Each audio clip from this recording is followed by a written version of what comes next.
We'll describe in more detail this afternoon, but today Sue's going to actually talk to us about sustaining the program at national employers, experience and direction around the Canadian standard and the work they've been doing internally in their organization to walk the talk. Thanks, Sue. Thank you, Valerie, and really great to be here listening to an entire morning of sharing and ideas. So we just want to continue with that straight through to lunch, which I believe it's at 12. So we can put, give me an extra couple of minutes. That's, we'll get through. Because we did really want to talk about the national standard, that the title of the talk, but the journey part of it really is the theme. And that's what I hope you ask questions about perhaps. And there's a handout that I left on the registration desk, because it really is a synopsis of what we're talking about today. So it's a nice little 2-pager, and there's also a PDF available that can be distributed. So all the resources that we reference and things we've learned along the journey. So come along with us as we go through. And we started many years ago, probably before 2010, probably before the World Health Organization model came out, asking this question because we had so many calls. We're a center that is 40 years young this year in 2018. So many calls and inquiries through our national service, confidential service that people leverage no matter what work role they have.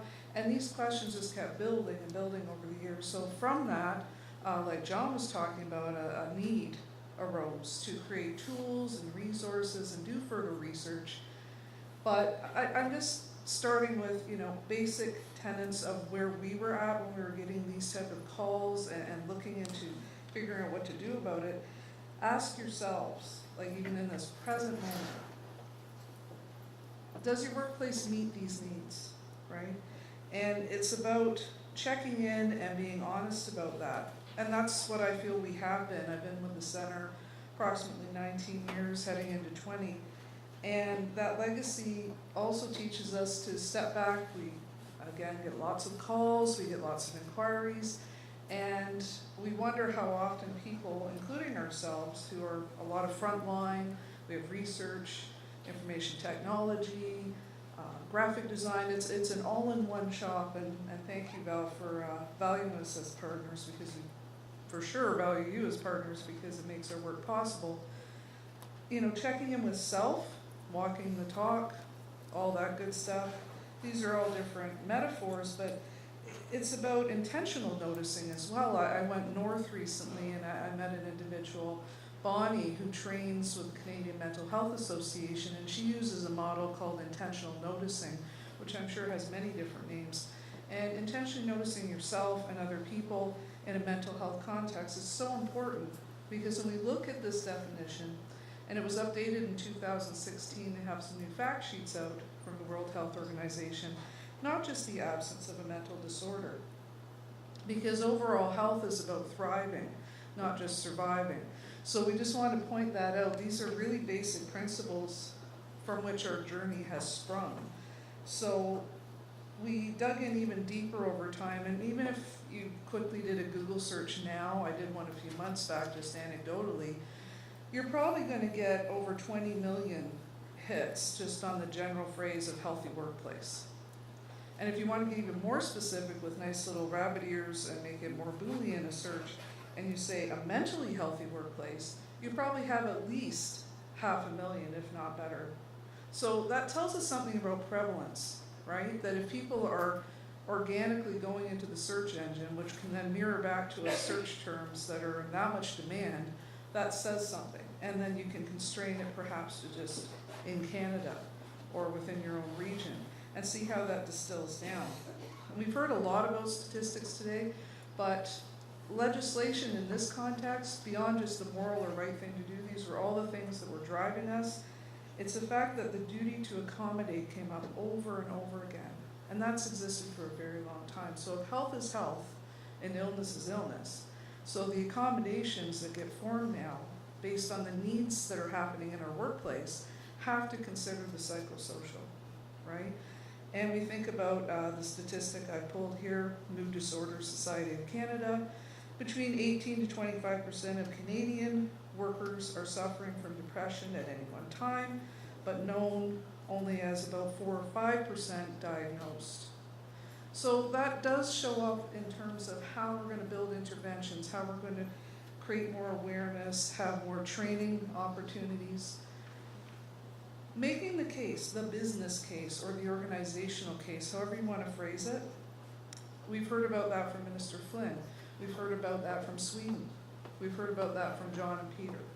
So I don't need to harangue this point, but it's something to think about beyond it's the right thing to do. You want a productive workforce. You want people who are really enjoying their work, they're engaged, they're skilled, and you want to maintain your good reputation of having that type of workplace. So you see the economics behind it are really reflecting on things I've had reinforced today about organizational effectiveness. And that really is part and parcel of health and safety. However, we face a bunch of challenges. Whenever we want to start something new, whenever we want to engage large-scale groups of people in a change, think about all the things that have to take place. And what about your workplace?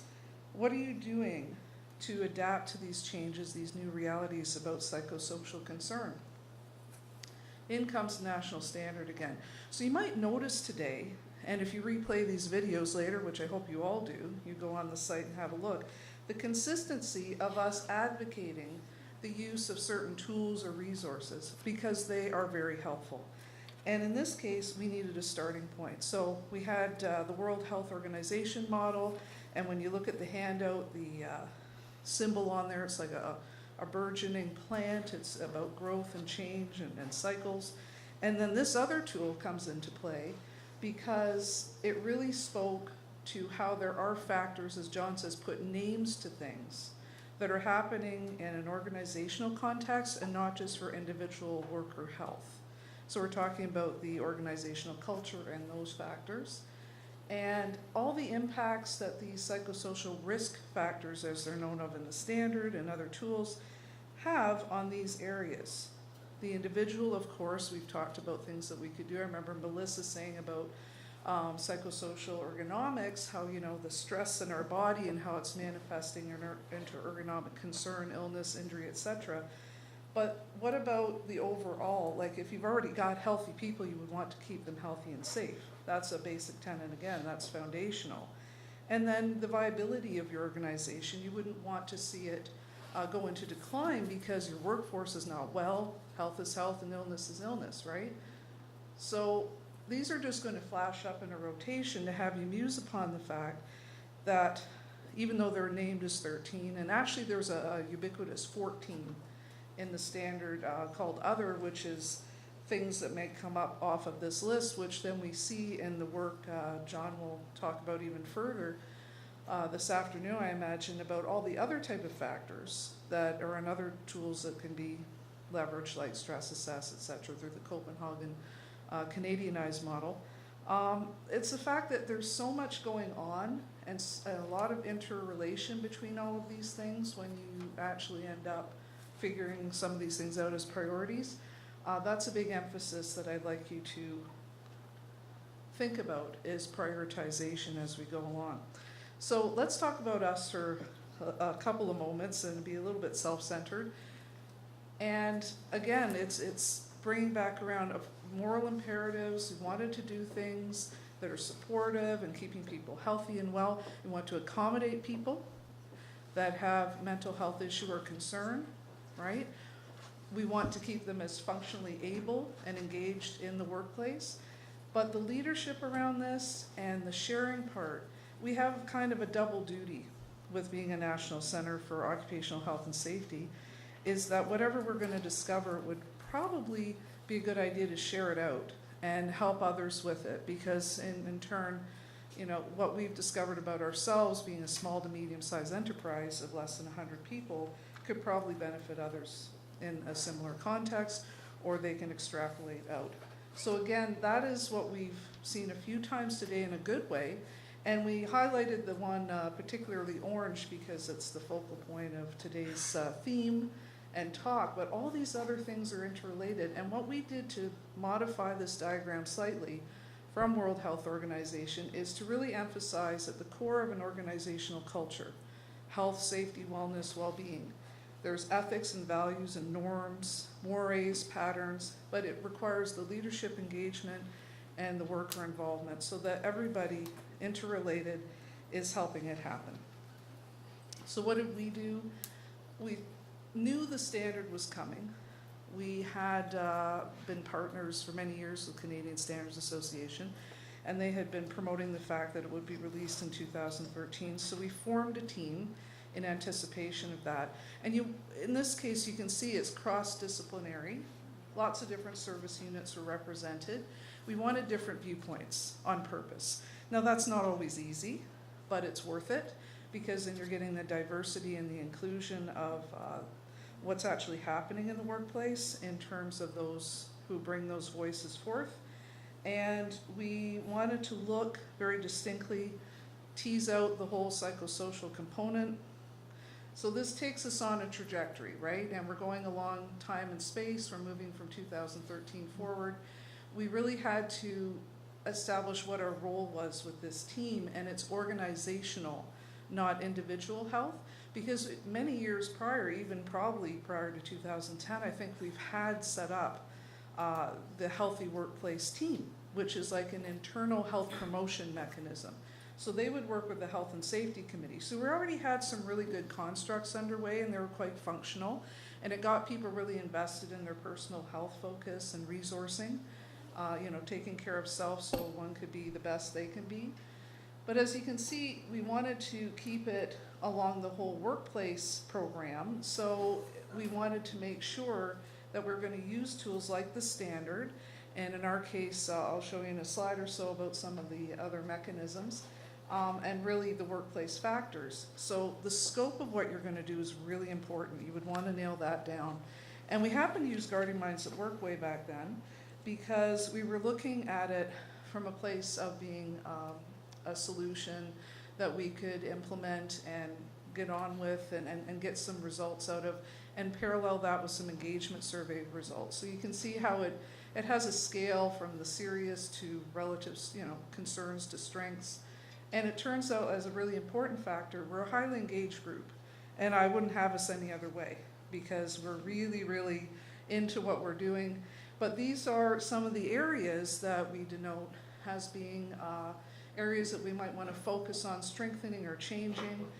There were good results in each one of these, but then there were some flags that arose so that we could say, what are we going to do to get even better? So it's not that something has to be completely in deficit to take notice of. It's all relative and subject to what your results are, right? So if it's good, can it go to great? And what would that mean for your organization and the people within it, the clients you serve? So just sort of demonstrating out of 13 or 14 things, if we have the ubiquitous 14, that there were 4 that we were looking at. So as it goes along again, it's about the surveying and pulling along the thread and wanting to involve ourselves even more. We ended up in a case study for several years with the Mental Health Commission of Canada. And from that, I have in the audience, gratefully, 2 people, many people, I'm sure, if I thought about it, but 2 distinctly. Gareth Jones, a strong proponent of pulling together our brand attributes. There are 6 of them, and I can name a couple off the top due to time. I am communicative, I am proactive, I am team-oriented. These are really important things to us that we value in our culture, and we were able to align them with the workplace factors and some of the things we're already strong at. So you see, you already have a lot of data. You probably already have a lot of data, and it's about lining it up with things you want to achieve. And then the collaboration continues. We reach back out to our internal health promotion team, the Healthy Workplace Bunch, and the Health and Safety Committee, and keep interlacing what we're doing. And when we got to 2015, we got to be more concerted about workplace violence prevention, and we had some interventions around that. As the case study was wrapping up, we were evolving into running provincial or regional workshops. We've done several in the last couple of years. And they've been bearing some very good fruit, because the dialogue or the conversation, even though that there's things overlapping province to region, there are differences that we see in sectors economically. Well, throughout our geography called Canada, there are differences in terms of those sectors and social and or, as you say, social capital, John, or organizational norms. So it's important that we have conversations with different groups in different places, and that we continue to do. We continue to use an engagement survey model as well, and we are looking at even more training for staff and management. We've employed quite a bit of it so far. We've worked with external partners. We've looked into ways and means to figure out how to become more refined about what we're doing and keep taking these factors and putting them back into our health and safety programming. And by the time we're getting to 2017-18, we are following an actual big long title of an item. If you Google the Center of Expertise on Mental Health in the Workplace, this is part of the Treasury Board and the Public Service Alliance of Canada. We're following an actual playbook, and it was produced and launched just in recent few months, called Building Success, a guide to establishing and maintaining a psychological health and safety management system in the federal public service. So that is a wonderful title, because the shorter title would have been the Canadian Standards Association Assembling the Pieces, because that book was the impetus for that whole entire federal guide, and it took them approximately 3 years to pull that together as a task force. So there's lots of great information out there. If you're federally regulated, I can raise my hand and say so. And then I think of the support of people when I say other people in the room. Mr. Jamie Hall is here, and he sits on our Council of Governors, and work that's happening in other provinces also is of great interest to us, because we want to unfold that back into what we're doing. And I leave you with these popping bubbles, because this is coming up time and again in the type of inquiries that we receive and the type of research we find. This is from the Great West Life Center, the workplace strategies on mental health, and they're really having a theme here about accommodation. So if you look at these type of verbs, think about accommodation. And it's funny, one of them says pay, but what it really means is that in good faith people request an accommodation or some form of change to their work so that they can be functional. And if a lot of these things are happening because of psychosocial means, that in good faith you would continue to pay or help pay for doctor's notes, or micro things that may be very big or macro to that individual, giving them the time to go to their medical appointments, etc. So just wanted to reflect that back as it's a really great little advice piece about things to consider when these things are coming up actively in your workplace. And we use this actively as really kind of a checklist now if people come to us with any form of concern of health, but especially psychosocial. And this diagram here is somewhat prescriptive. It has a bit of a formula look to it, but it's giving you ideas again about how important it is to have policies and education and awareness and training and destigmatizing psychosocial concern in the workplace, and having change management from a place that's done very methodically, that you're considering small steps, what successes you're gaining along the way. Again, these wonderful idioms about how to stay the course, whatnot, but this is a long game. This is not a short way of handling things. The wins can come along as you go along the journey, and they have for us.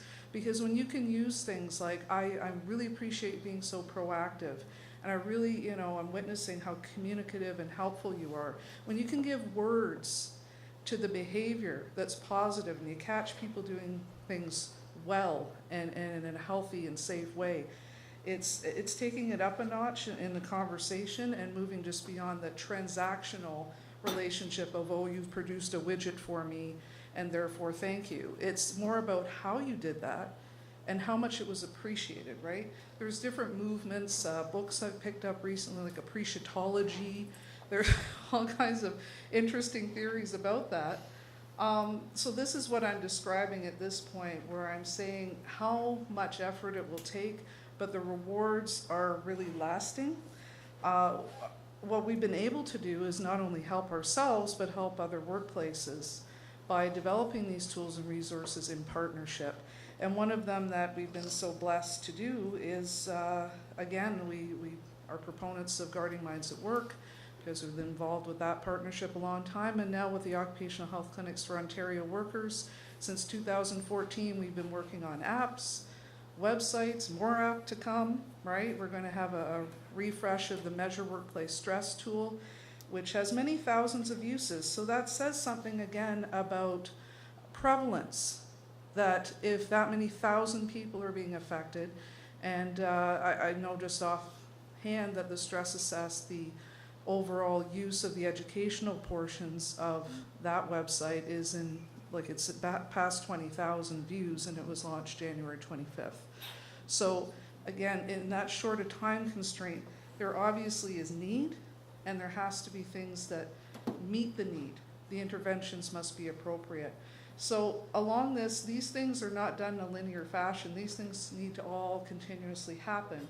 But the reminding of ourselves that we must be inclusive and bring everybody to the table, all stakeholders, because this is what's going to make it work. If you read the standard itself is pretty short.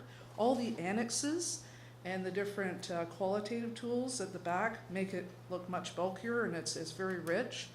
It talks about inclusivity almost as a de facto, that anyone who's a stakeholder in this must be included. So the handout again, just to show you some of the things, we've developed portals, we have mental health fact sheets. These are all freely available on our website in both official languages, so that people can do their own research and see what's out there. And it's a cumulative grouping of these things that aren't maybe just Canadian. For example, things I've learned today from Sweden will end up back in the portals. It's really that simple. We find things that are new and relevant, and they end up back in the portals. Talked about this a few times, and the fact that assembling the pieces gets a nod because it was the first of its kind to have a playbook to go with the standard. But again, the federalized version, if you need to have a link to that, that can be sent to you. A nod to these partners as well, because they themselves had developed a lot of source material and continue to put it out there widely. Working with the Mental Health Commission and Mental Health First Aid, we have a total of 7 people trained for less than 85. So that's a pretty good ratio. And we have several management people now trained in mental health first aid, along with worker representation. So that's just important to have a look at. And the United Kingdom, they've been a leader in management standards around stress for many years. My colleague Emma Nicholson is my co-mental health champion, and she's a great proponent of this because her studies take her that way to do with the UK, and she brought this into the fold for us. The mental injury prevention tools, we've heard about them today, but they're very useful, really great file on that, and the Stress Assess again. So I think we might be just rounding straight into lunch, but if there were any questions, I can answer them now or when we're networking, because I'll be here the rest of the day. Thank you very much.